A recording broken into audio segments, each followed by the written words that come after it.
Halo semuanya, saya Nofrani Putri dan sekarang saya sedang bersama ayah saya yang punya channel Selamat Bantu Sosial. Dan di kesempatan ini kita bakal bincang-bincang tentang bencana alam yang sedang menimpa kampung halaman saya, yaitu Sulawesi Barat, terutama di Majene dan Mamuju. Sebagai orang Mandar yang ada di Palu, juga sebagai masyarakat Kota Palu, saya juga ikut turut prihatin terhadap bencana yang menimpa kampung halaman saya, dan saya terus berdoa supaya masyarakat di sana diberikan ketabahan dan juga kemudahan di hidup yang sekarang yang kita tahu serba sulit ya. Dan kebetulan juga ayah saya itu insya Allah akan segera ke kampung halaman saya, ke Majene, untuk menyalurkan beberapa sumbangan yang kami galang di sini, dan insya Allah itu akan besok ya, dan mudah-mudahan bisa meringankan, membantu meringankan keluarga teman-teman di sana. Dan sebenarnya saya juga mau tanya sih di video ini, saya mau tanya kepada ayah saya, kenapa sih maunya punya inisiatif untuk cepat ke sana seperti itu? Ya, pertama tentu saya punya inisiatif ke sana karena nenekku, ibu saya ada di sana, dan alasan yang lain adalah setelah saya mencermati beberapa hari ini sejak gempa terjadi di Kabupaten Majene, terlibat dalam beberapa kegiatan penggalangan bantuan dan donasi untuk saudara-saudara yang ada di sana. Tapi kemudian saya berpikir teman-teman komunitas yang menggalang bantuan di sini sudah cukup banyak, dan saya rasa akan lebih berguna kalau saya turun langsung di Majene, minimal menghubungkan kebutuhan teman-teman di Palu yang ingin tahu informasi yang lebih akurat di lapangan, bagaimana bantuan yang diperlukan di lokasi-lokasi mana yang sekarang sangat membutuhkan bantuan. Di satu sisi juga masyarakat di sana ya seperti itu, mereka membutuhkan bantuan dari luar daerah. Nah, oleh karena itu kalau saya di sana, saya akan mengambil peran untuk menghubungkan antara inisiatif-inisiatif yang dilakukan oleh teman-teman yang ada di sini dengan kebutuhan real yang ada di Sulawesi Barat. Jadi itu alasannya, walaupun kita semua tahu bahwa keadaan di sana itu juga belum cukup kondusif ya, terutama dengan apalagi akses jalan di sana yang kita tahu, kita lihat video yang beredar di internet sekarang bahwa ada oknum-oknum masyarakat yang melakukan penjarahan di jalan. Terus bagaimana sih kiat-kiat ayah ke sana bawa bantuan, bagaimana sih menghadapi fenomena tersebut? Ya, pertama memang informasi yang kita terima bahwa jalan ke sana, walaupun kita baru pulang juga tanggal 30 Desember 2020, kita baru kembali dari Majene, tapi dengan situasi bencana yang ada sekarang, ada beberapa ruas jalan yang dilaporkan rusak, tapi insya Allah itu bisa dilewati. Yang kedua tentang fenomena masyarakat di beberapa tempat, ada oknum-oknum yang melakukan, katakanlah itu melakukan penjarahan terhadap bantuan-bantuan yang akan masuk ke daerah itu. Tapi saya merasa bahwa dimanapun situasi-situasi itu sesuatu yang lumrah adanya. Bayangkan masyarakat di sana tiba-tiba kaget menghadapi bencana yang datangnya tiba-tiba. Mungkin ada yang kehilangan rumah, ada yang kehilangan saudara-saudara, kemudian mereka tidak punya bahan makanan. Mungkin itulah yang memicu suasana psikologis, suasana emosional, sehingga tidak bisa menahan diri untuk tidak melakukan hal-hal seperti itu. Tapi ini menurut pengalaman kita yang ada di Palu, yang pernah mengalami kondisi serupa, fenomena atau gejala semacam ini itu hanya terjadi di hari-hari pertama, hari kedua, hari ketiga, tapi setelah itu semua normal kembali. Setelah masyarakat mendapat bantuan, aparat keamanan juga sudah masuk ke wilayah, maka insya Allah pelan-pelan masyarakat sudah mulai normal, bisa menerima bahwa ini cobaan yang harus kita terima apapun keadaannya, dan insya Allah semuanya berjalan baik. Selanjutnya ada nih pertanyaan dari saya. Sebelum itu mungkin juga secara pribadi kalau saya ke sana, ini kan kita sering sekali ke sana, saya tahu bahasa lokal, bahasa Mandar, insya Allah saya bisa berkomunikasi dengan baik dengan saudara-saudara yang Itu udah poin plusnya ya, karena kita juga kan orang Mandar, jadi ya, kita sudah familiar juga dengan jalan ke sana. ya secara kultural, kultural budaya kita tahu situasi. Oke, selanjutnya pertanyaan dari saya nih, bagaimana tanggapannya ayah itu, kan ini ada terjadi bencana alam di gempa, tapi ada kan tidak kita juga kayak facing another battle itu yaitu ini apa seperti sekarang ini yaitu pandemi sekarang COVID-19, dan kita tidak bisa setiap kita disaksikan. Jadi kayak bagaimana tanggapan ayah tentang pemberlakuan protokol kesehatan itu di posko-posko pengungsian gitu ya? Saya kira itu pertanyaan yang bagus, dan saya kira pertanyaan ini dan mungkin solusi yang kita berikan harus sampai kepada masyarakat yang ada di sana, termasuk mengambil kebijakan yang ada di sana. Karena kita ketahui bersama bahwa kita dalam masa pandemi COVID-19, kita tidak bisa beranggapan bahwa dengan adanya bencana gempa ini COVID-nya sudah hilang. Jadi ini spesifik dihadapi oleh masyarakat yang ada di Sulawesi Barat, bahwa kita harus aware, punya kesadaran bahwa ini gempa tidak dengan sendirinya menghilangkan COVID-19. Ya, apalagi kalau di pengungsian kan ya ada, mereka sudah tidak keluar lagi, tidak social distancing, karena memang ini bukan mereka juga tidak mau, tapi keadaan kan ya, karena kita tahu juga tenda-tenda itu terbatas, seperti itu. Bagaimana? Ya memang seperti itu, sama yang kita alami di Palu, bahwa ketika kita berada di tenda, ya karena tendanya terbatas, ya pasti physical distancing itu tidak bisa terjaga.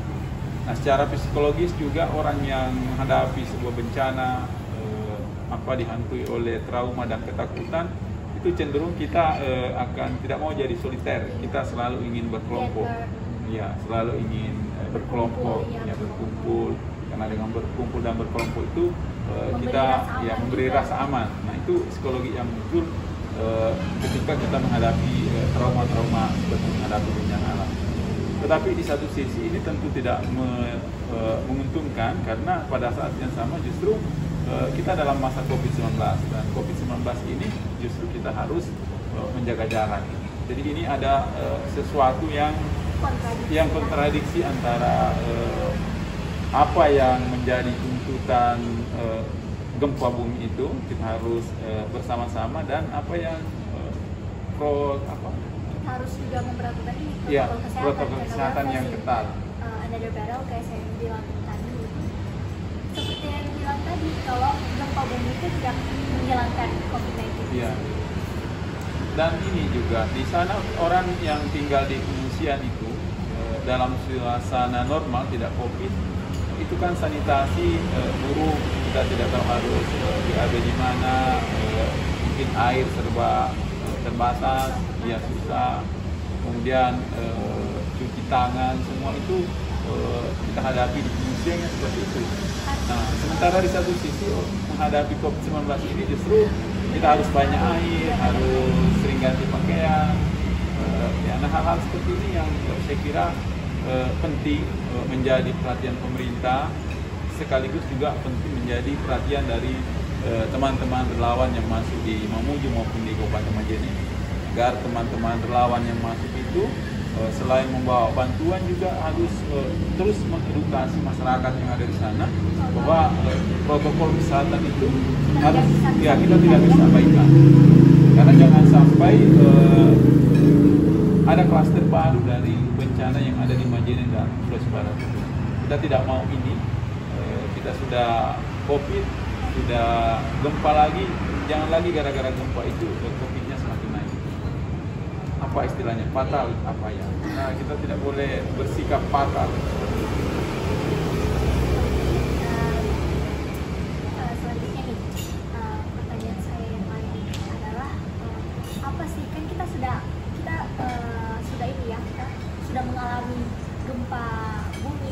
likuifaksi dan juga tsunami pasca 28 September 2018 ya. Jadi apa sih kelebihan dan kekurangan penanganan bencana alam di Kota Palu yang bisa jadi pelajaran buat kita yang kita bisa terapkan di Mamuju dan Majene supaya penanganan di sana itu lebih efektif lagi? Mungkin yang menjadi concern saya sama dengan pengalaman kita di Kota Palu. Di awal-awal itu memang kan bantuan tidak masuk karena informasinya terbatas, akses jalannya yang rusak. Tapi kemudian 2-3 hari itu justru bantuan dari berbagai tempat itu relatif banyak, cukup, membludak dan bertumpuk. Walaupun kadang-kadang juga masih ada sebagian yang beberapa tempat yang tidak belum tersentuh gitu. Tapi secara umum hari minggu-minggu memasuki hari ketiga dan minggu-minggu seterusnya itu bantuan sudah sangat banyak dari berbagai daerah. Bahkan di Palu itu kan dari luar negeri banyak yang masuk kemarin. Nah, di situ bantuan sudah menumpuk. Nah, tetapi yang harus kita ingat lagi bahwa pelan-pelan 1 minggu, 2 minggu, pelan-pelan relawan itu sudah akan pulang ke daerah masing-masing. Bantuan juga sudah berkurang. Nah, tetapi ketika relawan pulang, bantuan semakin menyusut. Ternyata di Palu kemarin itu penyintas masih ada di tenda-tenda pengungsian, bahkan ada yang tendanya sudah rusak. Bantuan yang mereka terima juga sudah tidak ada. Nah, oleh karena itu ini penting menjadi perhatian bersama dari pemerintah bahwa kita harus memprediksi bahwa masa tanggap darurat ini akan panjang. Jadi kalau ada bantuan sekarang terimanya banyak, baik dari pemerintah, dari relawan, dari luar negeri, kalau ada itu harus di-manage sedemikian rupa, jangan sampai digelontorkan pada hari-hari ini, tetapi akan habis ya. Masyarakat juga akan hidup sulit dan berkepanjangan itu. Dalam jangka panjang masyarakat akan kesulitan.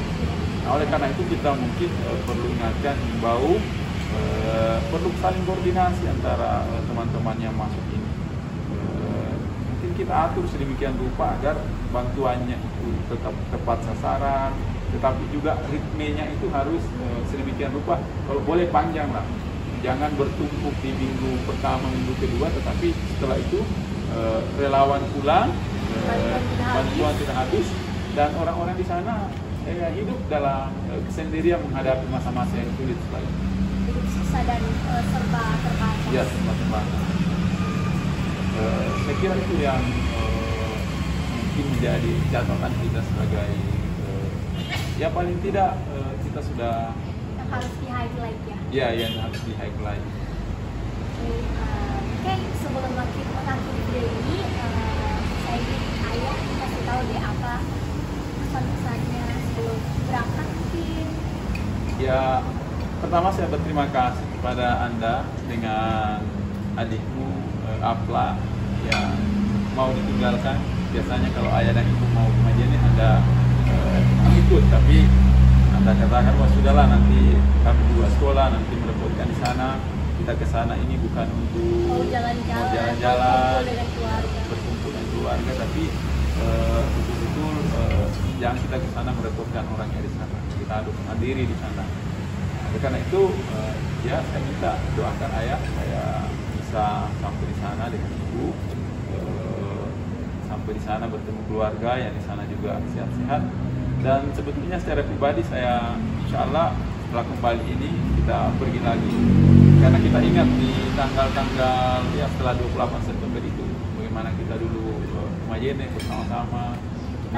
Ya, seminggu setelah 28 September 2018 kan kita mengungsi dan jalan ya ke Sulawesi Barat, dan memang warga-warga di sana sangat ini yang di jalan sangat ramah dan memberikan bantuan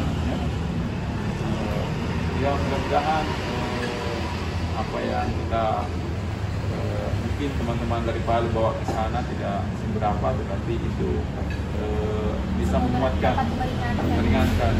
meringankan beban, sekaligus menguatkan solidaritas kita sebagai sesama warga Indonesia.